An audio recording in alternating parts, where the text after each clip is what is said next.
Merkel Media.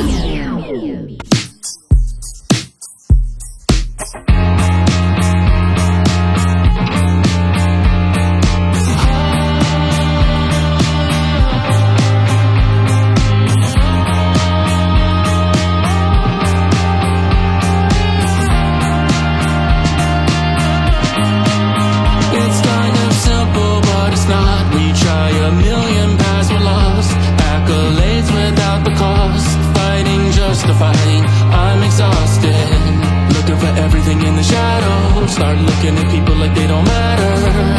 I'm waking up to the fact, more than a little bit shallow. I'm lost down this hole, but I don't wanna.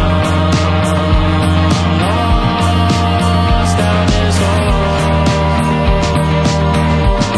'cause I'm just trying to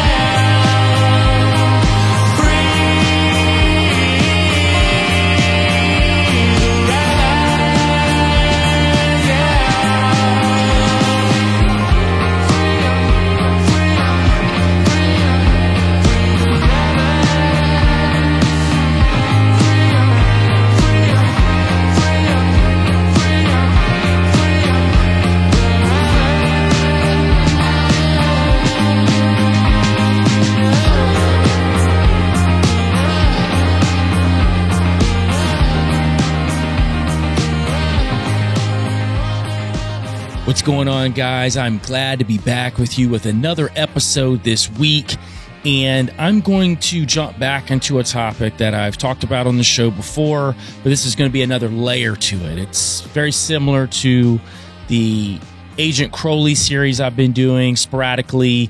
I'm also doing a series of events in Old Earth, and if you'll remember, the last breakdown I did of Old Earth was the King's List, and I talked about the original 8 Sumerian kings and what they represented as being fallen angels that came from the sky and helped shape the earth before Adam, helped build civilizations before then.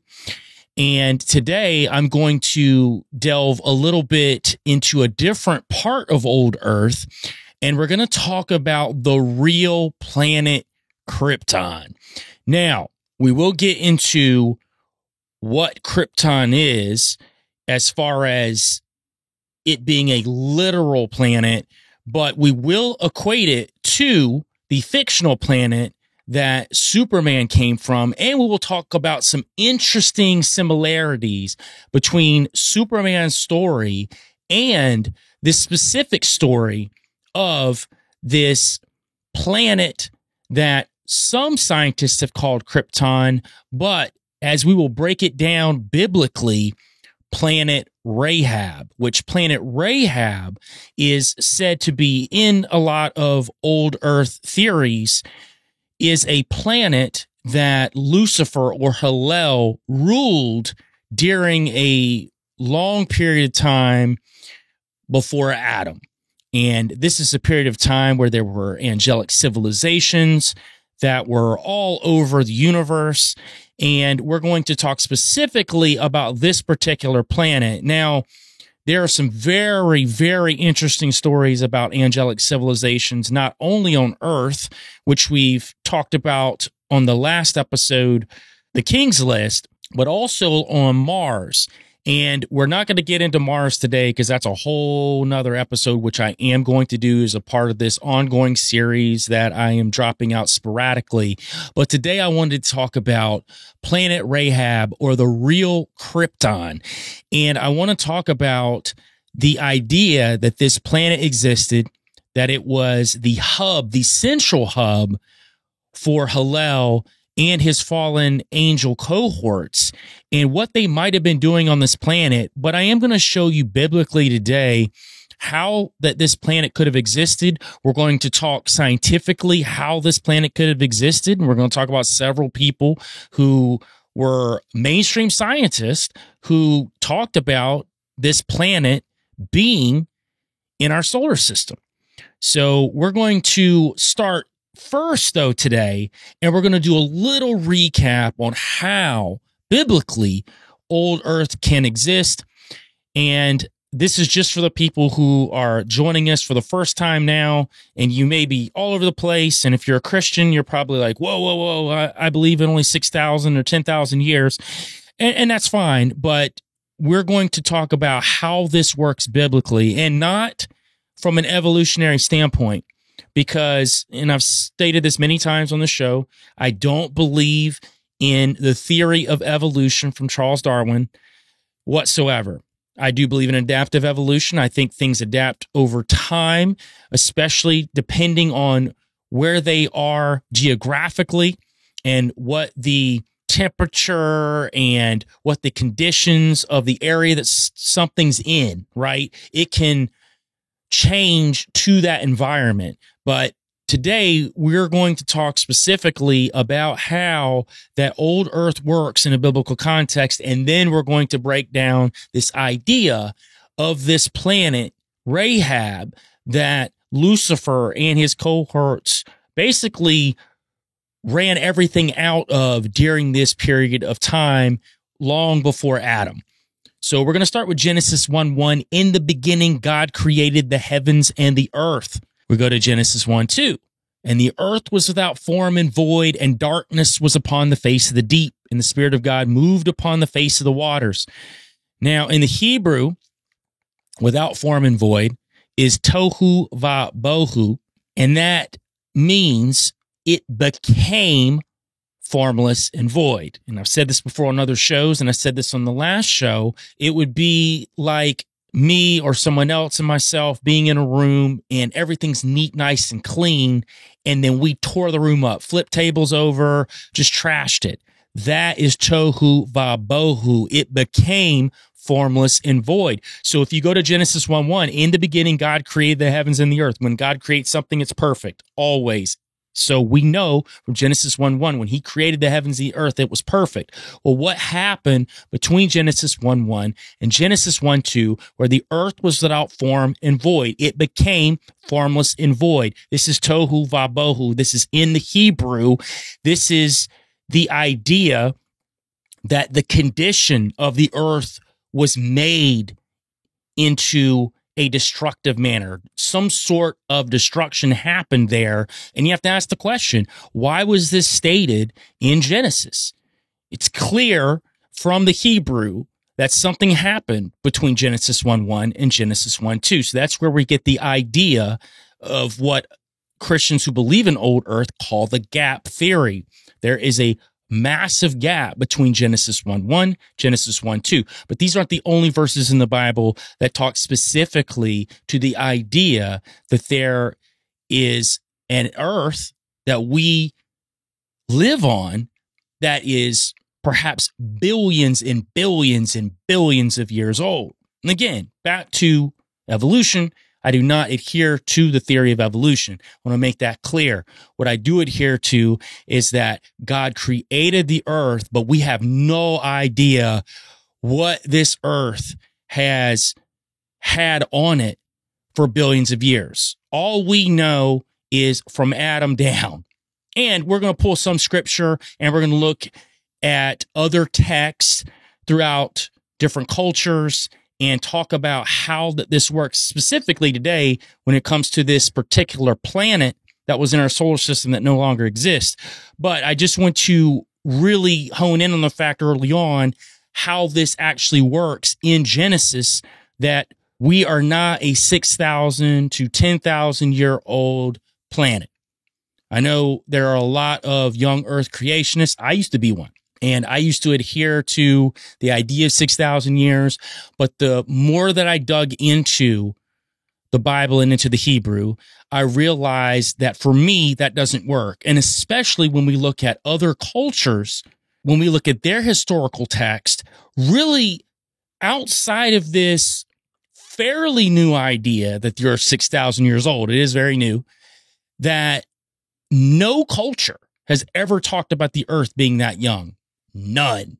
Just really the modern Christian culture has touted this idea. So then you got to ask the question, was everyone else just a bunch of idiots that wrote these texts and all these manuscripts that talk about the earth being very old? I guess it goes to whether you think that modern man is so much smarter and so much more intelligent than ancient man, which I don't adhere to that either. And I think that's really a falsity that's been passed down, not only from a lot of modern Christians, but also humanists as well, who want to act like that ancient man had no idea what they were talking about when they wrote in all of these ancient quote unquote mythologies and texts. Again, I don't adhere to that. I think ancient man was very intelligent. I think they're just as intelligent as us. I think that they had crazy technology, specifically before the deluge of Noah. Again, I believe that there were multiple deluges, at least two that we know about, because again, the earth was without form and void, and darkness was upon the face of the deep, and the Spirit of God moved upon the face of the water. So we know that the earth was covered in water. That's why when Noah left the ark, God told Noah, he gave him the rainbow and said that he would not destroy the earth by water again, which he will not. But he never said he hadn't done it before. And I think that's what we have to really look at when we're entertaining this idea of old earth. What's up, guys? Before we get back into the episode, I just wanted to let people know here on YouTube who have been reaching out to me asking how they can donate to the show to help with the show's growth. You can become a member here on YouTube now. We have 3 different tiers: Nephilim Portal Babies, Nephilim Hunter, and Good Nephilim. And all of them have a few different things that are different from each other. One of the main things that all 3 of them have is custom emojis that you can use in any of the chats or in any of the comments. Again, guys, I really appreciate you listening to the show, and that's the best way possible to donate is your time. And make sure you share it, guys. Share the show. We'll go to Genesis 1:6, and God said, "Let there be a firmament in the midst of the waters, and let it divide the waters from the waters." At this point, God didn't create the waters. They're already there. He just divided the waters. And you'll notice this in the early verses of Genesis. He's not creating anything. He is rearranging what is already there. Genesis 1:8, and God called the firmament heaven, and the evening and the morning was the second day, and this was the first heaven, which some people consider the atmosphere, which there are other people that think the firmament is something different, and that's a completely different debate that we will not entertain today. Now, we'll go to Genesis 1:9 through 11, and God said, "Let the waters under the heaven be gathered together into one place, and let the dry land appear." And it was so. So we're back to rearranging again, not creating. He's pulling land from underneath the water and pulling it up, and he is creating dry land for man, animals, plant life to inhabit. And we'll jump to Jeremiah 4:23 through 25. And this is another set of verses that talk about this tohu vabohu.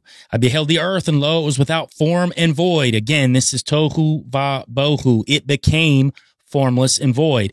"And the heavens, they had no light. I beheld the mountains, and lo, they trembled. And all the hills moved lightly back and forth. And I beheld, and lo, there was no man, and all the birds of the heavens were fled." So we got to ask this question. What are these birds of the heavens that fled?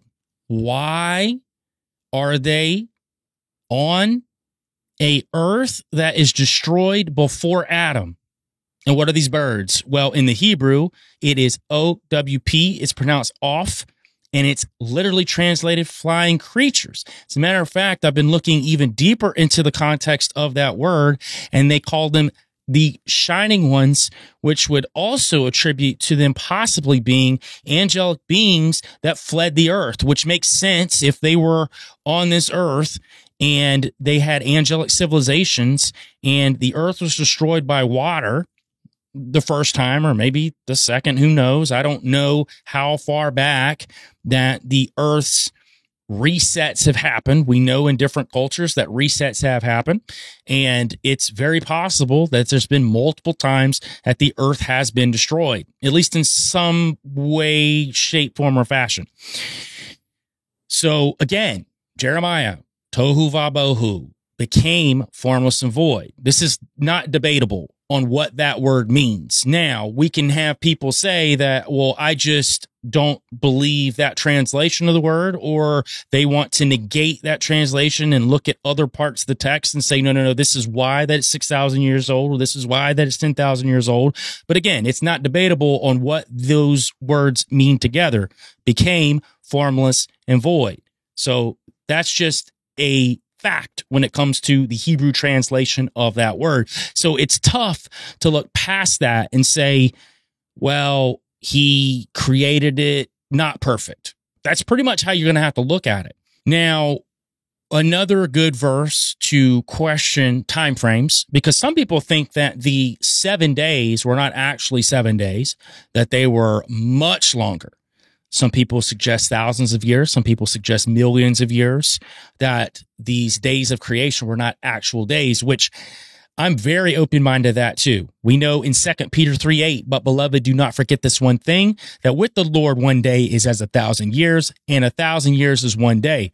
So again, time frame does not mean the same that we look at it as God will look at it as. And especially the Hebrew writers, they were around during this time. They understood what God was trying to say. As a matter of fact, if we believe that scripture is inherent, that they were divinely given this information to write down for us to have now and be able to look at. Now, again, the Bible's not a history book. And I think that's where we really have to look outside of the Bible to try to grab all these different pieces to try to figure it out. But again, we can look biblically and say that it does look like that the earth is much older than what we've been told in a more modern Christian era of 6,000 to 10,000 years old. Now, we're going to move into this idea of the real planet Krypton, as I'm calling this episode today, or planet Rahab, which will line up biblically when I show you how this planet could have existed and who was ruling over this planet and why it might have been destroyed in a period long before Adam. Now, there is a period of time that geologists call the Permian period. It's said to be about 250 million years ago, and this was the first and greatest extinction event of the Earth's long history. So this would be probably the idea of where this destruction might have happened. This destruction of Rahab, which caused destruction all across the universe. And I'm going to explain how that's possible, how the destruction of this planet could have caused destruction everywhere else. Now, the cataclysm at the end of the Permian period swept the Earth clean of most life. 99% of all life forms were eliminated. At the same time, the supercontinent Pangaea began to separate. Now, there is a German climatologist, geologist, geophysicist, meteorologist, and polar researcher named Alfred Wegener, and he is the guy who presented this idea of the continental drift. And the continental drift is a hypothesis that he came up with in 1912, suggesting that the continents are slowly drifting around the Earth. Now, he is the one that brought about this idea of Pangaea and how that Pangaea was one large mass of land. Now, we can look at the continents on a map and we can see where they fit. I mean, obviously there's some gaps there. It looks like, land has fallen into the ocean. This is where the ideas of Mu and Atlantis and some of these other civilizations might have been as a part of this Pangaea. And he's the one that came up with this idea of this continental drift. Well, what got us to the continental drift? What cataclysmic event could have happened that brought about this cataclysmic event? And we're going to talk about that today. What could have happened in the solar system, and specifically this planet Rahab, that would have caused mass destruction, not only on Earth, but Mars, our moon, multiple moons on other planets as well. Some planets we can't really see because of the cloud coverage that's going all over them right now. But we will talk about this in depth today. Now, according to Wegener, he said that asteroids impacted the continent of Pangaea with sufficient energy to break it apart. So this is what broke it up initially. Now, obviously, the continental drift theory is said that it continues to drift, even now, very slowly throughout history. But what started it was this massive asteroid pelting of the Earth. Now, the greatest concentration of asteroids in our solar system lies between the orbit of Mars and Jupiter. It's massive. Now, modern textbooks will tell us that the creation of the asteroid belt was a failed planet accretion. And it states that during the primordial beginning of the solar system, now this is people that believe in the Big Bang, which I do not, a planet was beginning to form in the place now occupied by the asteroid belt. Jupiter's gravitational influence on this planet was too strong for it to fully solidify, so it fragmented. So this is the modern mainstream idea of what this asteroid belt actually is. I think, and we will get into this today, that is the remnants of a massive planet that used to be in that specific place. And I'm going to explain to you why there should be a planet in that place as well. We will talk about the Tethys-Bode law today and why there should be a planet there. I'm also going to explain why, even if we took all the asteroids that are in the asteroid belt right now and put them together, it would be a super small planet. It would not be this massive planet that's supposedly supposed to be there. And I'll explain what happened to the rest of the pieces of that planet and why that now all there is an asteroid belt in this specific region between Mars and Jupiter.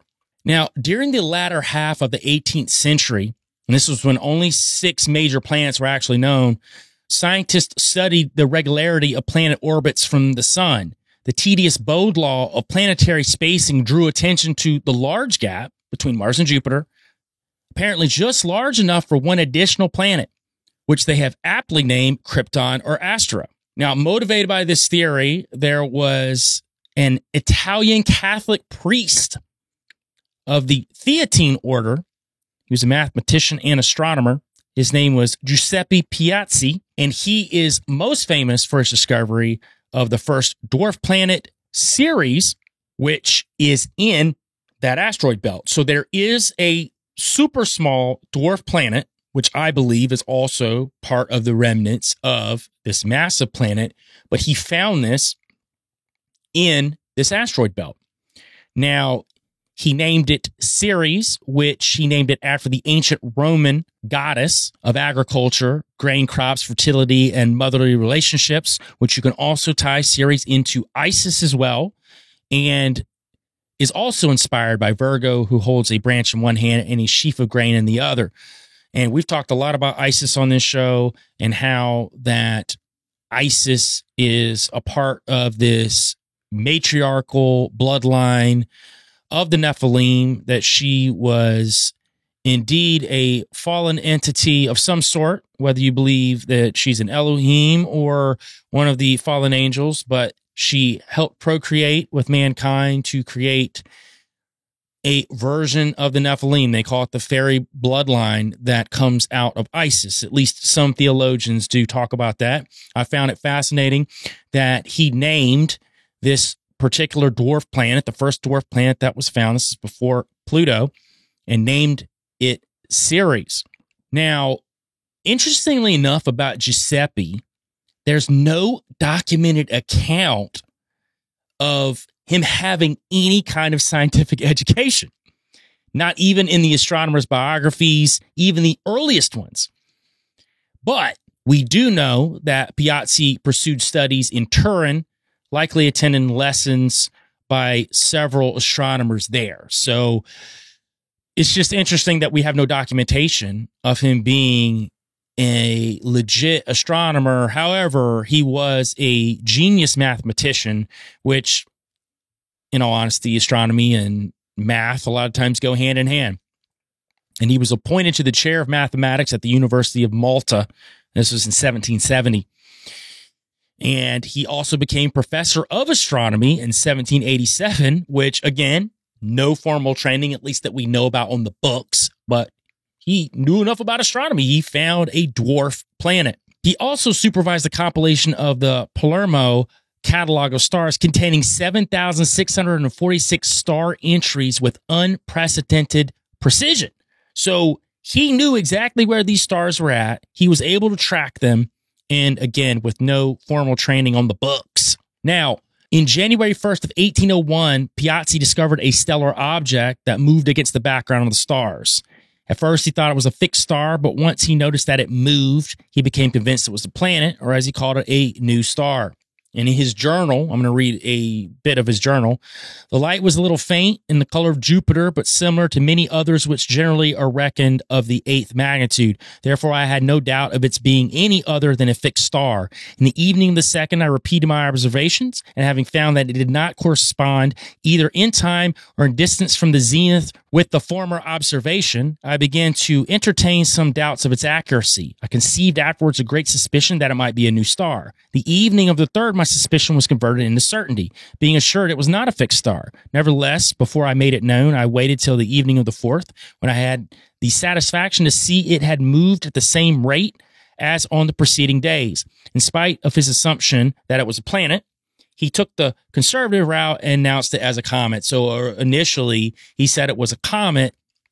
However, it was in this particular area in between all of these asteroids.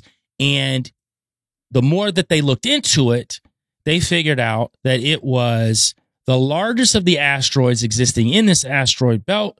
And as of today, Ceres is called a dwarf planet. So, in my opinion, and as we break this down today, that this is a small piece of this giant planet Rahab that was looming over the rest of the solar system. And it would make sense, too, that Hillel would pick, and I've said this before, the largest planet in our solar system to set up shop on because of his pride and hubris. Now, with the discovery of a second asteroid in 1802, astronomers of that day proposed that many more asteroids would be found based on a widely held theory that the parent body, or this massive planet for the asteroids, had exploded. So Oxford-trained astronomer Tom Van Flandern believes that a planet orbited the region of the solar system where the asteroid belt is now. A planet did indeed explode a little more than 250 million years ago between this Permian-Triassic period that we were just talking about earlier. Now, to Tom Van Flandern, born in June 26, 1940 to January 9th, 2009, was an American astronomer and author who specialized in celestial mechanics. He was a mainstream astronomer and scientist. I want to make that clear before we get into some of his wilder theories. Van Flandern had a career as a professional scientist, but was noted as an outspoken proponent of certain fringe views in astronomy, physics, and extraterrestrial life. He also published the non-mainstream Meta Research Bulletin. And he graduated from Xavier University and also went to Yale after that. And he was sponsored by the U.S. Naval Observatory and received his PhD from Yale. So I just wanted to state some of his credentials, that this is not some crackpot. This is not a guy who's just cooking up something with crazy theories and ideas. No, he is a legitimate scientist who graduated from Yale, who came out with a lot of very interesting ideas, one of them being that there was a massive planet in between Mars and Jupiter. In his 1993 book, Dark Matter, Missing Planets, New Comets, he had become increasingly dissatisfied with mainstream views of science. And he actually wrote, "Events in my life caused me to start questioning my goals and the correctness of everything I had learned. In matters of religion, medicine, biology, physics, and other fields, I came to discover that reality differed seriously from what I had been taught." So here's a guy who was taught in mainstream science, but he would be what I would consider a legitimate scientist. He tested new theories. He tested theories against things that he had been taught, because that is what real science is. Because real science is always testing, is always theorizing, is always pushing the limits, trying to figure something out and understanding that we never have it settled. And I think that that's been one of the most infuriating things for a lot of people, is how that mainstream science will tell us that, oh, we've got it all figured out. Trust the science, trust what we're telling you, but knowing that real science will always push back against what has been settled, because the more research that's done, you realize that these things have not been settled. And this is what Van Flandern had figured out. And again, by 1993, he was already pushing back against a lot of these ideas. Now, in 1976, he began to promote the belief that major planets sometimes explode. He also speculated that the origin of the human species may well have been on the planet Mars, which he believed was once a moon of now exploded planet V, or Phaeton, which a lot of scientists call now what this planet could have been between Mars and Jupiter. Now, again, Van Flandern definitely has more of a humanistic standpoint. He did dabble in religion, though, so I don't know all of his inner workings, exactly how he thought about some of these ideas, but he was very open-minded, let's put it that way. And to say that there could have been the origin of the human species on planet Mars, I don't think he's way off in saying that there was life on Mars and that there were beings on Mars. I just don't think the origin of the human species was on Mars. I think God created Adam and Eve, and this is where mankind spawned from. We are the essence. We have the DNA of God in us. He created us to be like him, and that was what happened in Genesis after Genesis 1:1. When we moved to Genesis 1:2 into the rearranging of the earth that was already created, and then the creation of life after that. And Van Flandern also was a big proponent on the face at Cydonia, and saying that it was not of natural origin on Mars. And if you remember the face at Cydonia, this was the face that was seen on Mars years and years ago, along with several pyramids that were spotted. And if you'll remember, when they originally came out, NASA said that, oh, no, that's just the way that the light was shining, making a shadow, making it look like a face. And then other pictures came out of different angles from different probes that were sent out, and it was still there. And it definitely is not of natural origin from all accounts. Even the pyramids themselves, for sure, are not of natural origin. Now, I know some people may be saying, oh, you can't believe anything NASA puts out. And I will push back on that somewhat, because I don't think everything NASA puts out is fake.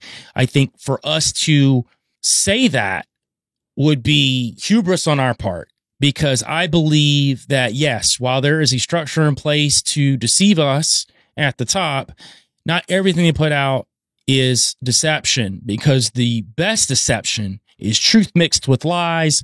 And I think that's where we really get in the weeds a lot of times with organizations like NASA or the CIA or FBI or whatever else that's in a position to give us propaganda. So one of the things I've stated for a long time when it comes to the face at Cydonia and the pyramids on Mars, I believe those pictures were real. My personal opinion, I do. I think when they first came out, they tried to explain them away. So that was weird enough to me, the fact that they were being explained away from mainstream science. And then later on, you've got other scientists starting to come out here and there and stating that they believe that they were not a natural occurrence, that it was created by artificial means. And then you got to ask, what was on Mars to create these pyramids? As a matter of fact, before the axis shift on Mars, and of course the axis shift here on Earth, the pyramids are said to have aligned perfectly with the pyramids in Giza. So that's very interesting if that's the case, because it would have had to have been in my opinion, celestial beings that would have known how to do that and would have been able to coach whatever beings were on the planet at the time to build these things. And I think to the point of a pre-Adamite man, I think that there is a very large possibility for that. But that will be in a completely different episode in and of itself, because I want to give that justice when I start talking about pre-Adamite man and man before man. Now, to Van Flandern, he was a vocal opponent of the Big Bang, as a matter of fact, and he believed in a static universe instead. So he was against the Big Bang model, but he did have some other ideas integrated in there, evolution being one of them. But I think he had an idea that there was some sort of divine spark that started it all. And I think that's why he definitely pushed back against a lot of the mainstream ideology. However, his ideas on extraterrestrial life and some of those ideologies, I think we start getting into the Zecharia Sitchin territory, where there are these extraterrestrial beings that manipulated our DNA, that created us and created other things. And that's where I really draw the line. And we will talk about Sitchin briefly today, but I'm not a big proponent on a lot of his stuff. And a lot of his stuff has actually been proven false over the years by even people who are big time followers of him.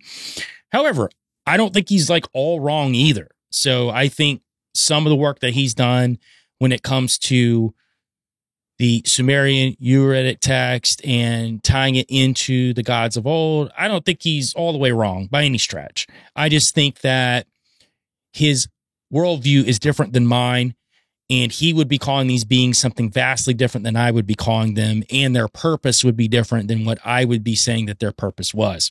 Now, Van Flandern also examined anomalies found throughout the solar system, supporting the theory of this planetary explosion. One such anomaly is the only known body in the outer solar system to rotate more slowly than once per month. Iapetus, Saturn's outer satellite, requires nearly 80 days to complete one rotation. This means that at its distance from an explosion originating between Mars and Jupiter, there would be a spread of several weeks in the arrival time of different parts of the blast wave. Iapetus would have encountered the blast only on one side of its surface. And true to that prediction, Iapetus is known today to be heavily blackened on one side only. And this can go to other moons and planets. We know that Mars has got pockmarks, giant pockmarks all over it, like it's been pelted by giant asteroids. We know that our moon, even though it's tidally locked to us, the dark side of the moon has also said to have plenty of deep craters and deep pockmarks, like something pelted it from that angle. And that would make sense if there was some sort of planet that exploded between Mars and Jupiter and basically shot pieces out all across our galaxy. Now, you may ask, I've been presenting this theory, this idea that Planet Rahab was massive. It's said that this planet could have been 10 times the size of Earth. Well, you'll say, well, there's definitely not enough asteroid rocks in this asteroid belt for that to be possible. And that is true. I just mentioned how that there were giant pieces that pelted all the other planets in our solar system. So that's an answer for some of it. But Flandern also came up with a theory on what happened to the rest of it. Now, he talks about what would happen if the Earth exploded today. So he was breaking it down in the terms of if Earth exploded. Surface and crustal rocks would shatter and fragment, but remain rocks. However, rocks from depths greater than about 40 km are under so much pressure at high temperature that if suddenly released into a vacuum, such rocks would vaporize. As a consequence, over 99% of Earth's total mass would vaporize in an explosion, with only its low pressure crustal veneer remaining. The greater mass a planet has, the less of it would remain. So that would make sense. If you had a planet that was 10 times the size of Earth and exploded, if you said 99% of it vaporized, the rest of it shot out everywhere else, you got pieces that created an asteroid belt between Mars and Jupiter, and the rest of the pieces, the chunks, pelted Earth, blasted up Pangea, blasted up every other part of the galaxy. This is the part that would make sense on what happened to the rest of this giant planet that would be in between Mars and Jupiter. Now, we're talking about these black marks on these planets, these black marks on these moons and giant craters on Mars. And we have some scripture that we can tie into some of these ideas as well. We can look at Isaiah 50:2-3. Behold, at my rebuke, I dry up the sea. I make the rivers a wilderness. Their fish stinketh because there is no water and dieth for thirst. I clothe the heavens with blackness. And I make sackcloth their covering. The prophet Nahum wrote of a global cataclysm as well. The Lord is slow to anger and great in power and will not all acquit the wicked. The Lord hath his way in the whirlwind and in the storm, and the clouds are dust of his feet. He rebuketh the sea and maketh it dry and drieth up all the rivers. The mountains quake at him, and the hills melt, and the earth is burned at his presence, yea, the world and all that dwell therein. Nahum 1:3-5. And even David, the psalmist, wrote a biblical passage that closely resembles even the extinction of the dinosaurs. This is in Psalms 74:12-5. For God is my king of old, working salvation in the midst of the earth. Thou didst divide the sea by thy strength. Thou breakest the heads of the dragons in the waters, and thou breakest the heads of the Leviathan in pieces. Gavest him his food to the creatures inhabiting the wilderness. Thou didst cleave the fountain and the flood. Thou driest up mighty rivers. So the idea is that these dragons, he is talking about dinosaurs. However, I believe that dinosaurs existed. I don't really know what they look like. We have some bones. Again, what we know of dinosaur bones, I believe dinosaur bones are real. I know some people don't believe dinosaurs existed at all, but I think they do. I just don't think we know exactly what they are. I do believe in dragons too. So maybe they're one and the same. Maybe dragons are something completely different. Dinosaurs are completely different. We don't even know what they look like. We just have bones and we just try to figure out what they look like from that. It's morphed and changed over time where now they look more bird-like than anything. And it makes sense because birds have a very similar structure to dinosaurs, specifically chickens, which are actually considered dinosaurs, by the way. So we're going to get into the Tedious-Bode's law because this is going to talk about a specific hypothesis that states that the bodies in some orbital systems, including the sun's orbit at semi-major axes in function of planetary sequence. So this is how it works. You start with the sequence 0, 3, 6, 12, 24, and so on. Add 4 to each number, divide each result by 10. The resulting numbers approximate the distances of the planets from the sun in astronomical units, or AU. So by doing this particular sequence, you should be able to find out where the planets should align. By doing that, it shows that there should be, according to astronomical units, a planet between Mars and Jupiter. Now, again, mainstream science is saying that, a planet was trying to form there, but it just couldn't. It just couldn't. The evolutionary process just couldn't get it together. It makes more sense that there was a planet already there that was destroyed and then caused a massive cataclysm throughout our galaxy, as opposed to a planet that was just trying to form. It just couldn't get it together. Now, the Tedious-Bode's law was created by two men over two different periods of time. We've got Johann Daniel Tedious, and he was a German astronomer and professor at Wittenberg from 1729 to 1796 was when he was born and died. And he is best known for formulating the Tedious-Bode law, for using this rule to predict the existence of a celestial object at 2.8 AU from the sun, which led to the 1801 discovery of what we now know as Ceres, which we just talked about earlier. So when he formulated this law, he predicted there was a planet between Mars and Jupiter. Now, this led up to 1801 when Giuseppe discovered Ceres. Now, this will take us to 1747 when Johann Bode was born, and he died in 1826.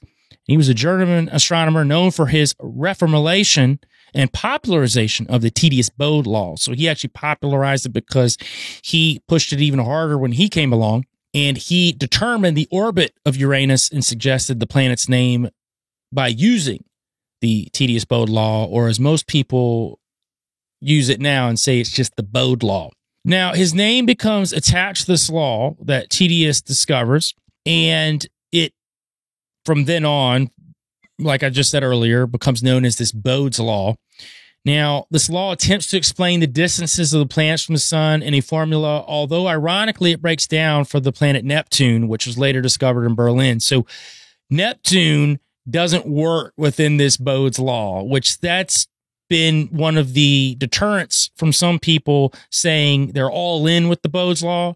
But it did accurately show where this dwarf planet Ceres was at, and it was stated by Bode, by Tedious, by several others who we've talked about, that there was, in their minds, for sure, a planet that was between Mars and Jupiter. So another guy who is a big proponent of a planet in between Mars and Jupiter is C.K. Quarterman, and he is a doctor of divinity. He attended Cathedral Bible College, and he founded End Time Ministries. And he does a lot of teaching in Christian spiritual warfare, techniques and skills.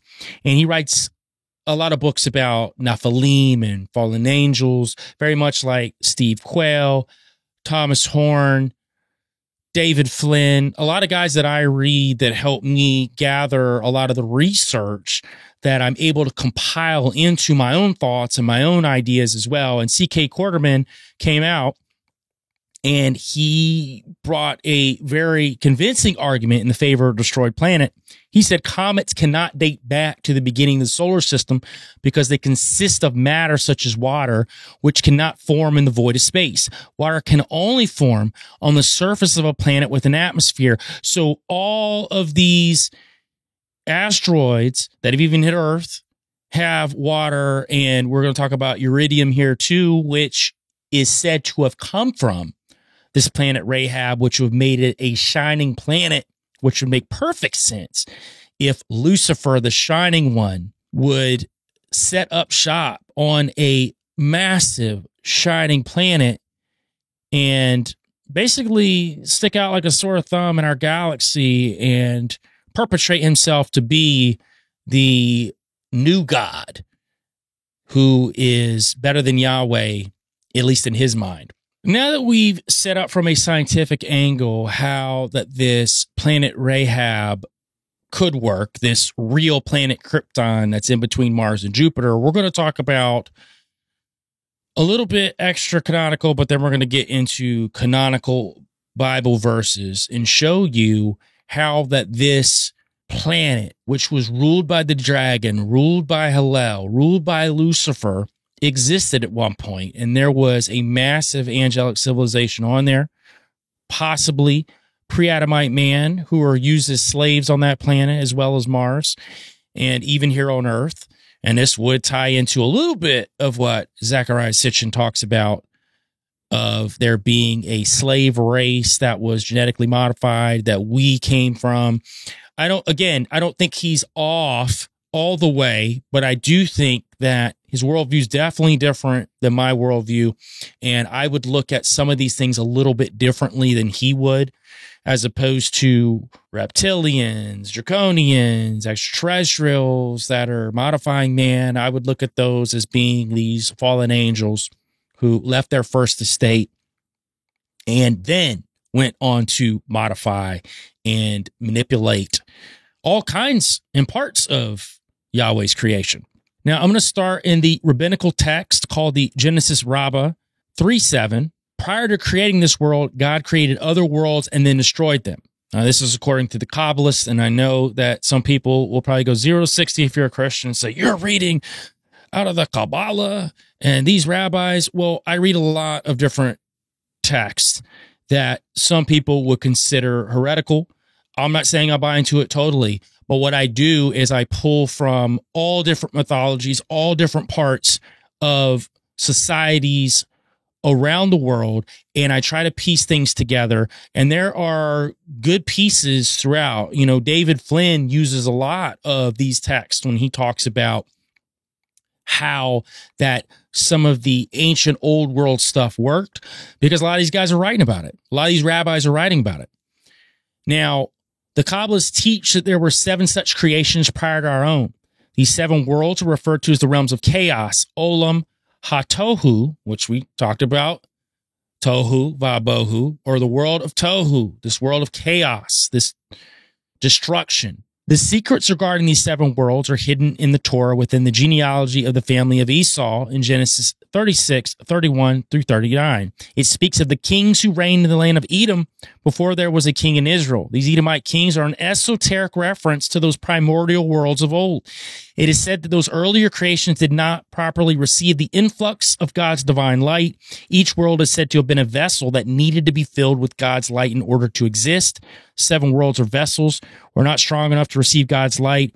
When his light did shine into them, the vessels shattered and were destroyed. So, according to some scholars and some theorists, that this is one of those worlds. This planet Rahab would be considered one of the worlds that are talked about in these realms of chaos.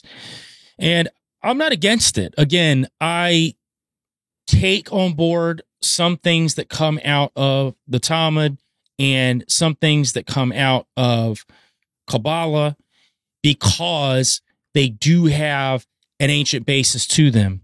But at the same time, they don't overturn anything that I read biblically. This would just be additional text that I would read and say, if this fits within this biblical framework that I follow, then yeah, I would take it on board. I just think it's an interesting part of the theory of what this planet Rahab could have been. Now we're going to get into actual biblical text of planet Rahab. We're going to start with Job 26, 11 through 12.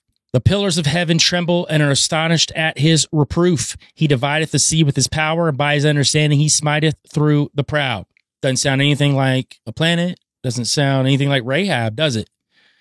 That's because we're not reading it from the Hebrew. Now, there are other translations that will not take out the word Rahab, and I'll read one of those now. The established of the heavens are pulverized and stunned at his God's rebuke and his power. He quiets the roaring, and by his wisdom he shatters Rahab. So this doesn't mean proud, even though Rahab can stand for pride. It is in conjunction with the idea that Lucifer himself is all about pride, is all about hubris, and he picked this giant planet to set up shop on, but it's not about smiting through the proud. It literally translates to his wisdom. He shatters Rahab. Now, in Hebrew, verse 12 literally says, Raga hayam bichochov uvi vuna tu Rahab, which means to disturb the sea with his power and understanding or discernment, to shatter a boastful, prideful Rahab. So this is talking about a specific place that was destroyed. This is talking about, again, some biblical scholars and theorists are suggesting that this is a planet. And I'll talk about here in a minute why people think that Lucifer was the ruler of this planet, because there are other verses in the Bible that talk specifically about Rahab as well. And now we'll go to Psalm 89:10. It says, Thou hast broken Rahab in pieces. As one that is slain, thou hast scattered thine enemies with thy strong arm. Rahab is not simple pride as translated in the King James Version, but appears to have been a place where God scattered his enemies. Many English translations of the Bible mistakenly use the word Rahab, boasting, prideful, powerful, or chaotic, to refer to the harlot in the book of Joshua. These words are not actually identical. Joshua's Rahab is actually spelled in the Hebrew Rakab, R-A-K-A-B, meaning wide fields. And we'll now jump to Isaiah 51:9. Awake, awake, arm of Jehovah, put on strength. Awake as in days of old, everlasting generations. Was it not you cutting in pieces Rahab and piercing the monster? Now we got to look into it a little bit deeper. The phrase literally reads, as in the days of old before the time circles and revolutions, which we can talk about planets and their revolutions, which are hidden. So the author of the Old Testament knew of the story of Jericho. This had already happened. The falling of the wall of Jericho did not occur before hidden ages, because these are which are hidden are these hidden ages. Biblical sources confirm that Rahab was a planet, a kingdom on a planet, which was shattered. The planet Rahab exploded, and the glittering remains exist as comets, asteroids between the orbits of Jupiter and Mars. So if we want to look deeper into Isaiah 51:9, I'll read a different translation. Awake, awake, put on strength, O arm of the Lord. Awake as in the ancient days, in the generations of old. Generations of old, hidden generations, old. Means old. I'm going to break this down in the Hebrew, why this is not talking about sometime a few thousand years ago. This is talking about ancient days. Art thou not it that hath cut Rahab and wounded the dragon? So this is where we get the idea of the dragon, Lucifer, which we can parallel to many verses in Revelation, which we'll talk about here in a second. So I want to break down some key points of this verse. The book of Isaiah was written somewhere between 760 and 700 BC. The verse is referring to as ancient in days and generations of old. The word ancient days is from the Hebrew kadim, and you can look this up in Strong's 6924a, and it literally means earliest times. Generations of old is olam, which I've talked about olam on the last episode, which can mean antiquity, but it can also mean ages or eternity. Now consider that the oldest patriarch of Israel, Abraham, lived during the Assyrian-Babylonian dynasty, which was the power from 2017 to 1787 BC. So the question is, are we to believe that Isaiah is referring to 1,000 years in the past as being ancient days or ages? Or is he speaking of a time before Abraham? Now, Adam would have been created from Isaiah about 3,000 years, is what most scholars will say. So the prophet could have been referring to this time frame. However, there is no account in Scripture during either Abraham or Adam's time of a Rahab being cut. Therefore, one can only assume that Isaiah is referring to another time. Since Adam was the beginning of mankind, it must have been a time before that.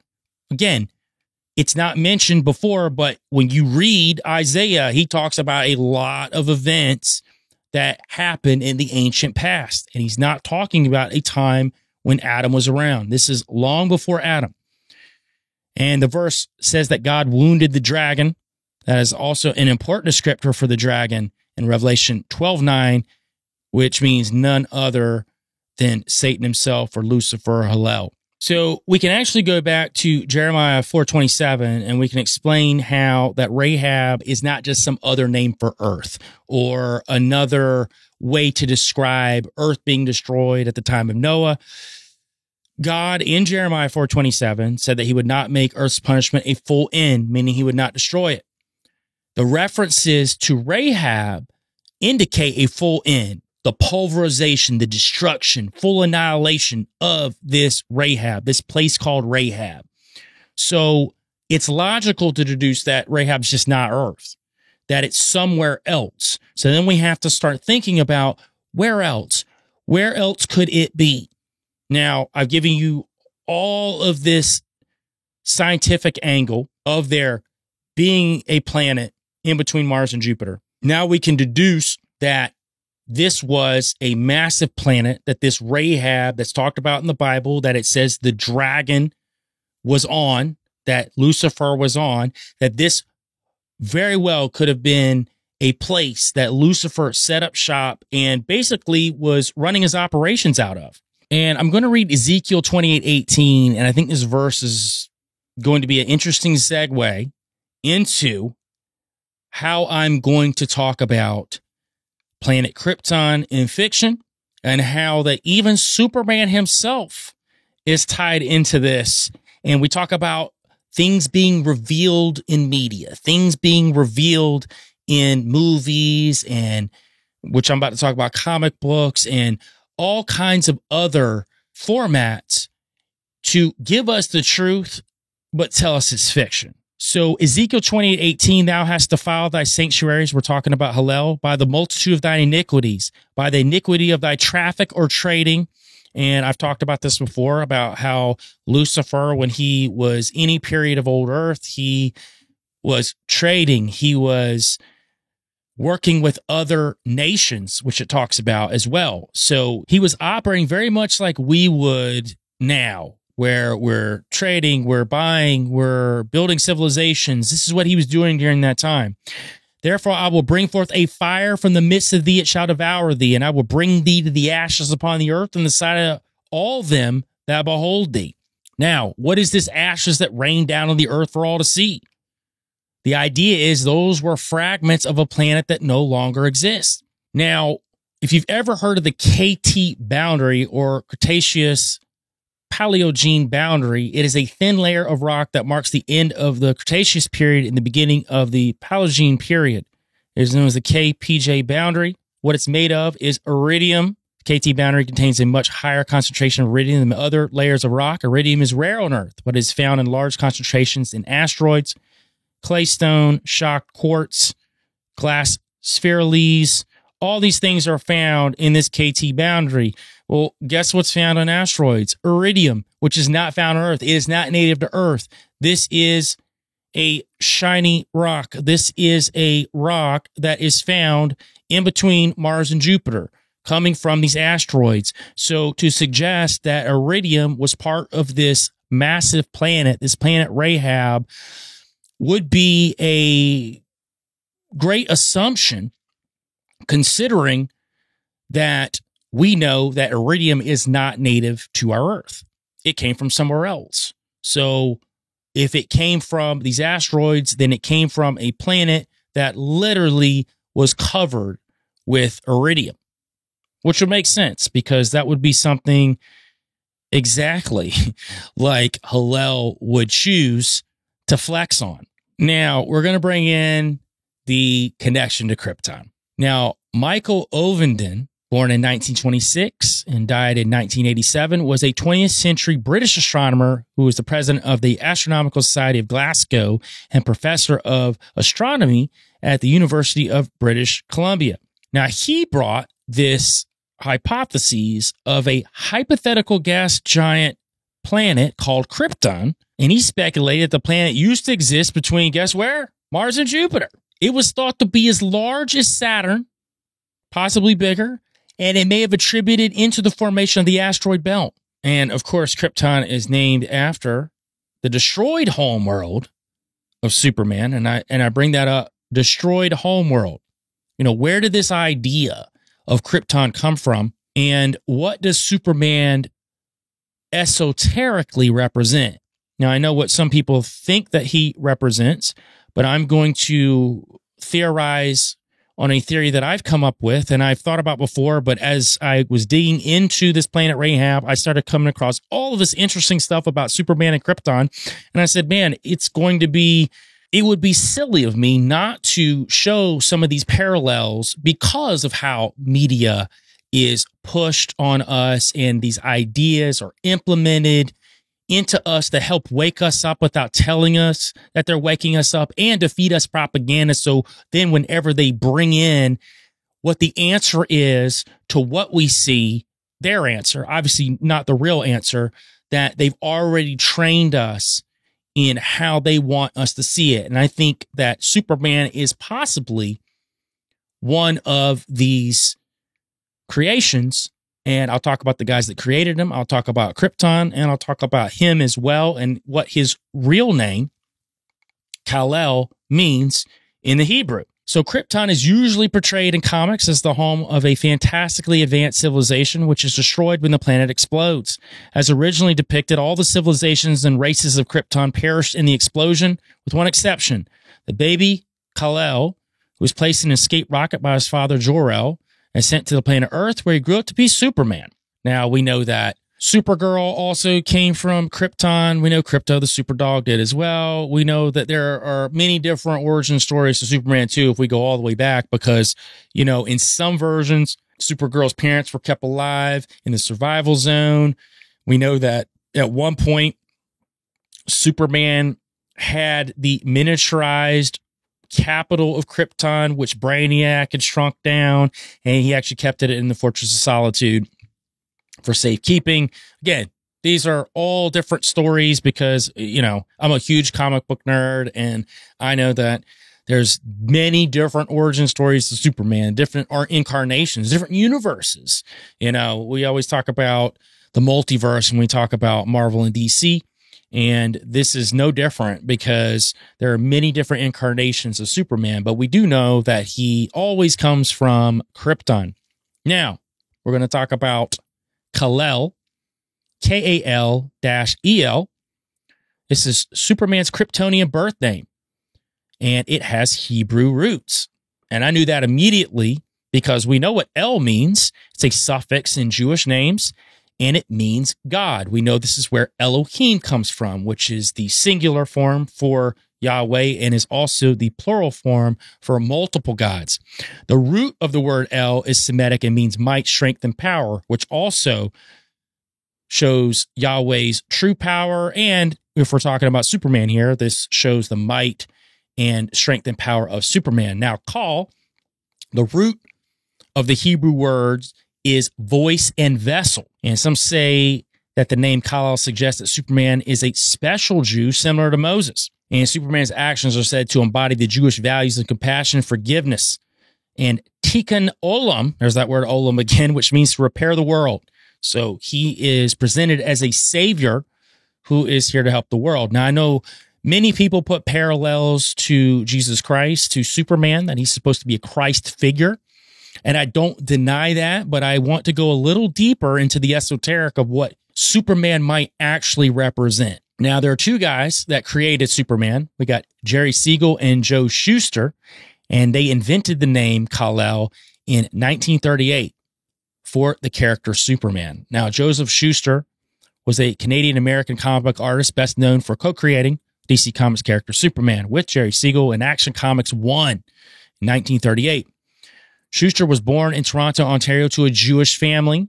His father, Julius Shuster, an immigrant from Rotterdam, had a tailor shop in Toronto's garment district. His mother, Ida, had come from, which is now known as Ukraine. So he was Jewish. So that does play into the fact that he would take the name Kal-El and it would have a specific Jewish meaning to it. We also have Jerry Siegel, was an American comic book writer. He's the co-creator of Superman in collaboration with Joe Shuster. They also created Dr. Occult, who was later featured in the books of magic. So I found that fascinating that Siegel and Shuster, one of their next creations was Dr. Occult, and it was featured in this books of magic, which they literally are telling you in the name Dr. Occult. So by all indications, Siegel and Shuster had some sort of knowledge of the occult, at least to the point to be able to write about it fictionally. Now, we do know a lot of times fictional writers are also involved with things in the occult as well. And there's a huge possibility for that because I feel like that throughout time, we have seen so many fictional works not actually be fiction. And so many of these writers will present their actual ideas about the universe in a format that people will blow off as fiction, but they're actually getting their true ideas out. Now, back to Kal-El, it has two parts. Each can be translated into Hebrew, Kal, which means easy or light. It's important to remember that with the creator's accents at the time, Kal will be read as Kol, meaning voice. So it's back to that voice of God. El in Hebrew means God. Thus, Superman's name in Hebrew loosely translates to the voice of God. Now, this doesn't necessarily mean that Superman is God incarnate or even directly sent by God, but rather is an instrument of God, a person with incredible powers who saves lives and fights for the weak and downtrodden. As a matter of fact, he was even presented in Action Comics 1 as Superman, champion of the oppressed. Now, again, back to the fact that many people, even modern Christians, interpret Superman as the Christ allegory. Most people, when you dig deeper, actually attribute to the Moses allegory as the planet Krypton is a stand-in for Jews in Egypt around 1200 BC. The infant Kal-El small spacecraft, for all intents and purposes, is kind of like the basket that travels through down the Nile, and the small spacecraft that Kal-El's put in goes through space. Very similar. Jonathan Martha Kent replaced Queen Nefertiti, wife of the pharaoh Seti I. At the same time, Superman is also an immigrant living far from home and entirely ignorant of the culture of his own people. And it wasn't even until Superman 113, he didn't even know Kal-El was his birth name, and that's when it was presented.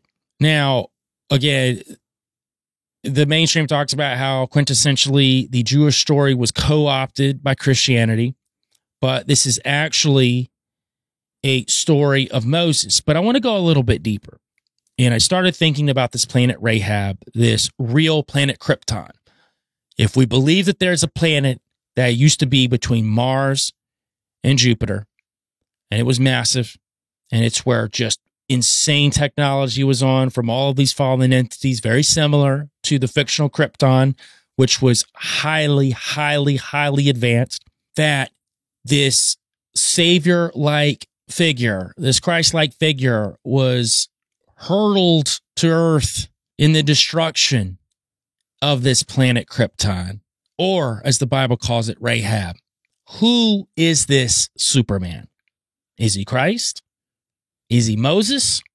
Or is he Lucifer? And I think that there is a great argument for Superman being a version of Lucifer. He's the savior. He's the strongest, fastest, can literally turn back time if he flies around the earth fast enough. He is virtually indestructible, outside of if a rock from Krypton comes in close range of him, and then he becomes useless. But I started bringing these parallels to the fallen star, the story of Lucifer and the fall. And I don't think that there was just one fall. I think we had the original fall, but I also think that he kept pushing his limits, and God destroyed Rahab, obliterated it, and also caused destruction all across the galaxy as well, which was essentially a reset. But this would have sent Lucifer spinning and possibly to Earth. And we know from Scripture, there are verses that talk about the shining star falling to Earth. So is Superman, Kal-El, the voice of God, which, what was Lucifer? He was the voice of God at one time. He created music when he walked. He would have been, as my buddy Justin Kaiser talked about on the episode History of the Elohim, he would have been the music director. He would have been the voice of the pastor. So the voice of God, Kal-El, Superman, I think, is a tale of Lucifer, of this Antichrist who is come to save us from ourselves. All right, guys, I absolutely had a blast today, and I love integrating any kind of nerd stuff into what I'm talking about.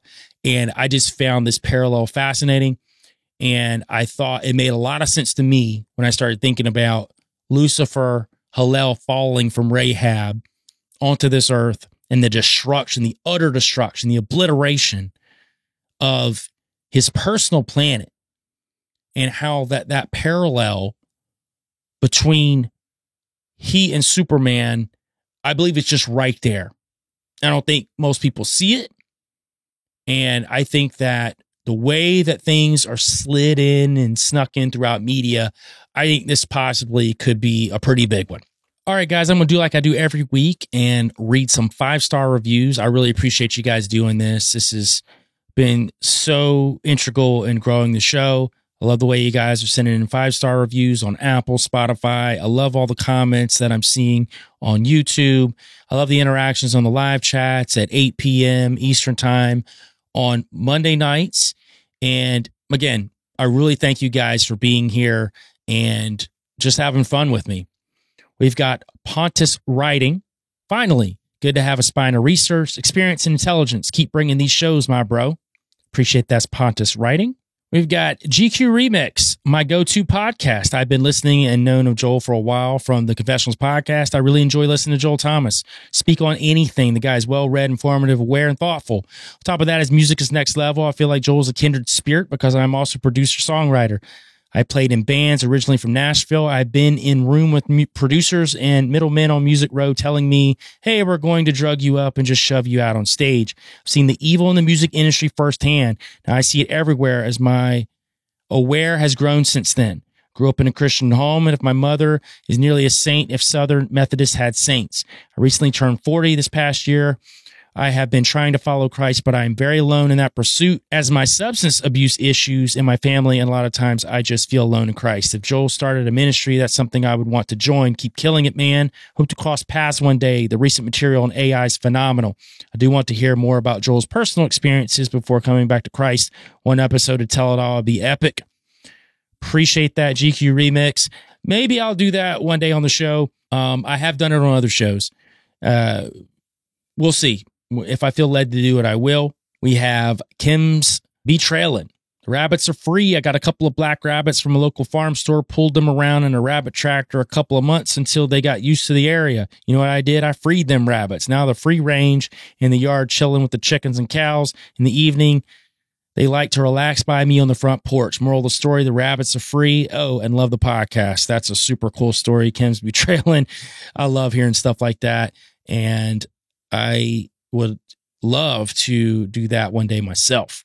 All right, we're going to go to Spotify. We've got Lenny775, and this is referring to the California Fires episode. You're confusing Eddie Griffin with Cat Williams. You are right, Lenny. I screwed that one all up on the last episode, and a couple people hit me up about that. I think I just had Cat Williams on my mind, and he's been very outspoken in the past year about a lot of crazy stuff in Hollywood. And I know Eddie Griffin has as well. And I flubbed that one all up. So yeah, I do make mistakes. Appreciate you telling me that though. We've got Bobby Mulwee. Don't forget Karen Bass was a big supporter and member of Weather Underground as well. And yes, Karen Bass has been involved in a lot of stuff. And I don't think that she has been doing any kind of good job, shape, form, or fashion. So I completely agree with you there. We've got Miogel77. Great show, Joel. Keep bringing the fire, brother. A bunch of fire emojis. Really appreciate that, Miogel77. All right, we've got Ruby Rose from YouTube. This was a great video and rundown with no biases or any kind of BS. Honestly, so refreshing. Thank you for sharing. P.S. I peeped your channel. I'm so excited. Nosedive into your cult videos. Subscribed. Appreciate that, Ruby Rose. And this was in reference to the California fires. And that's what I try to do on the show. I don't try to be biased. I try to look at things objectively. I don't pick sides. That's something I don't do, especially when it comes to politics. I'm not going to. And I know that I get some flack from that from time to time from people. This is how I'm going to roll. It's how I've always rolled. I have my own ideas of what I think about the political system, and I'm going to stick to my way of thinking. And I'm just going to let God lead me in what I feel like he's leading me to talk about. And I feel like that is something that I did on that last episode. I tried to stay very fair and balanced. I'm not trying to look at things, anything else but objectively. And I try to do that with every single subject that I look at. But I really appreciate it, Ruby Rose. We got Joe Bonnie77. The trippiest show opening I've ever seen brought me back to 95. Appreciate that, Joe Bonnie. It is a trippy intro that Paranoid American created this AI imagery around the song that I wrote and sang called Free the Rabbits. But really, I appreciate that. We got Cabin Fever Soap 1. Love you, Brother Joel. You have a large Free the Rabbits army behind you. Keep the faith and speaking the truth. Thank you. I appreciate that, Cabin Fever Soap. I think it's very important to at least speak my truth. And I hope that in the process, we're getting closer to the truth, because I don't think any of us have the truth. I think that we're just all just trying to find it. And I could be dead wrong with a lot of stuff that I theorize on, or even the research that I do, but it's the research, and I try to present it as such. And I hope you guys get something out of it. But I hope at the end of the day, the biggest thing you get out of it is how to treat other people and how to live your lives according to what God wants you to do. And that's the one thing I hope you get out of this more than anything. All the rest of it you can leave. But those things I hope you gravitate to more than anything. And on the way out, I'm going to play a brand new song that just dropped called Spinning. You can go to any streaming platform, type in Joel Thomas and Spinning, and it will pop up. Go to Spotify, go to Apple Music, go to Amazon Music, go to YouTube, wherever you listen to music, you can type that in and you can play it. And we are going to end this episode with that song. And you know what it is. Go outside, touch grass, and get your tail out the hole. Sometimes I feel alone when I'm looking at myself, cause I look down the road full of bottles, broken nails. So I just try to go, swerving off the road. I used to do it for the roses, adulation, so they notice. Used to say they weren't my focus line, jonesing for the Joneses things. I know that everything that's going on can start to overwhelm. Like the war on terror is just a war within ourselves. Are you woke or are you awake? Genuine or are you fake? I'm feeling like I'm sent by UPS with all the tape. These boxes all made by delusions that we chase, but I'm just staying base. Snakes are slithering, they keep it snake. She coming with the cake, but how it's baked is important, but so is what you bring. Cause being real ain't acting like a king. I feel I'm spinning round and about to crash. Chaos all around, ain't feeling trapped. All this pressure mounts, I wanna crack. Like I'm going around in circles. Like I'm going around in circles. Like I'm going around, like I'm going around. Like I'm going around in circles.